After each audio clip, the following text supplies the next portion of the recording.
The time I accidentally became the leader of a cult, according to Reddit. I was scrolling through Reddit one lazy afternoon when I stumbled upon a post in r/Reddit that caught my eye. The question was simple: what's the most embarrassing thing you've ever accidentally done? Without even thinking, I typed out a response. Once, I accidentally started a cult by being too good at making pancakes. I clicked post and went on with my day, not expecting much more than a handful of upvotes and a few snarky comments about how my pancakes probably taste like failure or something. But little did I know, this innocent joke would snowball into the strangest series of events in my life. Chapter 1. The Pancake Incident. It all started a few months ago, when I moved into a new apartment. I'd been living alone for about a week when I decided to make breakfast one Sunday morning. Pancakes were my specialty, and I perfected the art of flipping them in mid-air without losing half of them to the ceiling. It was a skill I prided myself on. Little did I know, that morning, I would accidentally stumble upon the key to world domination, or at least the beginning of a cult. I was halfway through making my pancakes when I heard a knock on my door. I opened it to find my neighbor, Greg, standing there with a confused look on his face. "Hey, I noticed the smell from across the hall," he said, sniffing the air like a cartoon character. "Are you making pancakes?" "Yeah," I replied, beaming with pride. "The best pancakes, actually. Can I try one?" Now, Greg and I had only exchanged pleasantries before, but something about his earnest desire to try my pancakes made me feel like a host at a five-star restaurant. So, I invited him in. Within seconds, Greg had taken a bite and was silently nodding with wide eyes. It was like I had just handed him the Holy Grail, except it was covered in maple syrup. "Dude, these are incredible," Greg whispered. "Like a life-changing." I laughed awkwardly. "Well, I do have a special recipe. I like to keep it a secret." "No, seriously. I need more." "Are you selling these? Could you, sell these to people? Because I would buy them every week." That's when it all went downhill.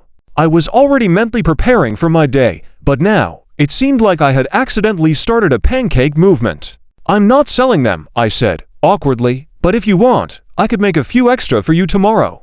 Greg's eyes widened even more. "Dude, you don't get it. You could be making a lot of money from these pancakes. You should start a cult around them.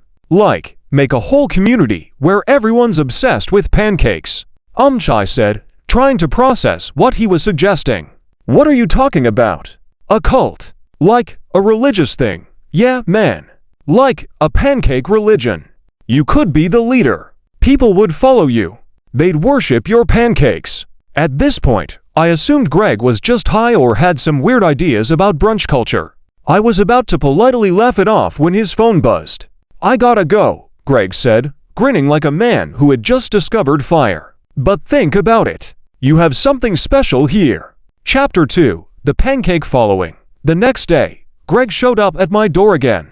This time, he was wearing a homemade t-shirt that read, "Join the Pancake Revolution." "I made shirts," Greg said, holding one up. "I think we need uniforms for the cult." At this point, I was starting to wonder if I had inadvertently become the leader of a group I hadn't even started. "Greg," I said, leaning against the door frame, "I'm not starting a cult. This is ridiculous." But Greg wasn't listening.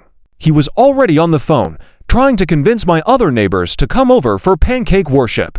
By the time I had finished making breakfast, there were 5 people standing in my living room, all nodding solemnly at my pancakes like they were sacred artifacts. One by one, they took a bite and immediately declared, "This is the way. This is the truth." By the time the week was over, I had an official pancake fellowship with weekly meetings in my apartment. People were leaving little offerings of butter and syrup at my doorstep.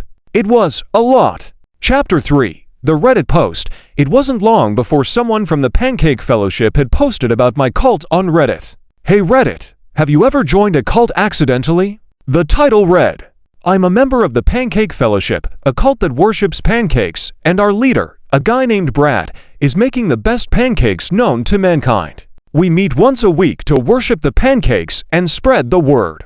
The post quickly went viral. Apparently, people thought it was a joke, but the more they learned about it, the more they wanted in. My phone started blowing up with DMs from strangers asking how to join the cult. News outlets picked it up. People started sending me pancake-related memes, t-shirts, pancake art. One guy even painted a mural of me flipping pancakes on a wall. I was in way too deep. Chapter 4. The Pancake Reformation. As the pancake prophet, I found myself struggling to balance my normal life with this bizarre cult-like following. People were asking me for advice on everything from their relationships to their careers, all because they thought I had some kind of pancake wisdom. One person even asked me how to get their crush to like them, and I gave a really random answer about how pancakes bring people together. Somehow, they took it seriously. The Pancake Fellowship grew larger with every passing week. We started holding pancake festivals, complete with pancake sacrifices, which was just burning extra pancakes and calling it symbolic. People would wear pancake-themed robes, and there were rumors that I was somehow related to a long-lost pancake deity. I tried to get out. I really did. I even posted on Reddit. Okay, so this whole pancake prophet thing has gotten out of hand. Can we all just go back to normal, please? But that only increased my followers. They interpreted my post as a call to return to the fold. At this point, I had to accept it. I was the leader of a pancake cult. It wasn't the worst thing to happen to me, but it was definitely unexpected. Chapter 5. The Pancake Revelation. Finally, after weeks of pretending to be a spiritual leader of a pancake cult, I realized something. I had no idea what I was doing. I couldn't keep up the charade forever. So, one fateful evening, I called a meeting of the Pancake Fellowship to reveal the truth. I don't have any divine pancake wisdom, I admitted, standing before my assembled followers. I just like making pancakes. I don't want to lead a cult. I just want to eat breakfast in peace. Everyone was silent for a long time. Then Greg, my first follower, stood up. "Brad," he said solemnly, "you've led us to a higher understanding. Even if we don't worship pancakes, we still understand the importance of good food and community." The rest of the group nodded, muttering in agreement. And that was it. The Pancake Fellowship dissolved into a regular brunch club. We still met every Sunday to eat pancakes and hang out, but now it was just about enjoying good food with good people, minus the bizarre worship ceremonies. Epilogue. The Reddit aftermath. As for the Reddit post, it went viral, of course. People still comment on it from time to time, asking how they can join the Pancake Fellowship. I've made it clear that I've retired as their prophet, but the legend of the pancake cult lives on. And every so often, when I make pancakes, I get a message from Greg. "Hey Brad, you still making those pancakes that change the world?" I smile, put a little extra syrup on them, and think, yeah, I guess I did.